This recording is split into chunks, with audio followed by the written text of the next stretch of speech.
La cagoule d'évacuation. Nous allons la retrouver sur les aéries des chefs du binôme 1 et 2. Pour son utilisation, nous venons coiffer la cagoule sur la tête de la victime. Nous allons ensuite brancher le flexible sur la prise accessoire de l'aérie. Pensez à choisir un aérie qui a la plus grande autonomie. Sachez que ça affaiblit considérablement l'autonomie de votre bouteille. Ensuite, nous allons serrer au niveau du cou de la victime avec le petit bouton. Sachez qu'elle offre une autonomie de 40 litres minutes en continu. Nous retrouvons le masque, la pièce faciale. Nous allons retrouver aussi des brides qui vont permettre de l'encliqueter sur les prises du casque.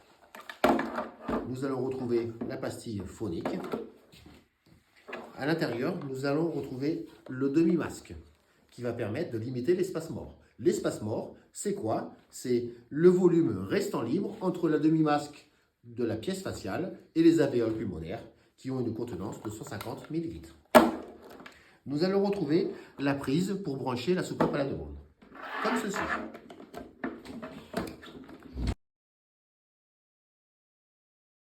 La soupape à la demande, elle a un débit de 0 à 500 litres minutes. On a la possibilité, en appuyant sur le bypass, d'avoir un débit de 0 à 300 litres minutes, comme ceci.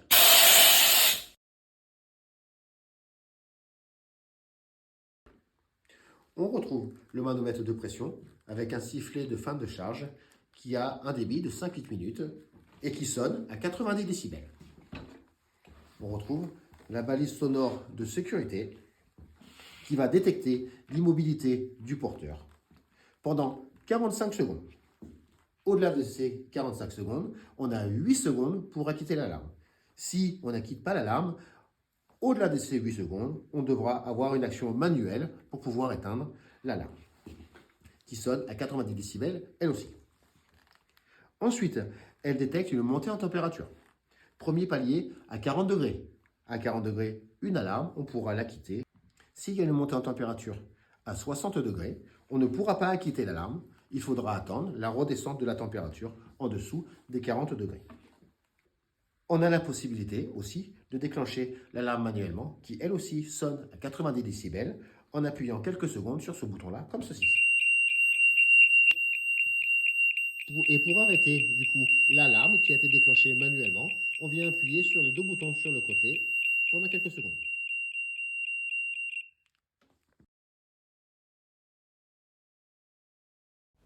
De nouveaux dragueurs en cours d'affectation dans le département vont être mis à disposition.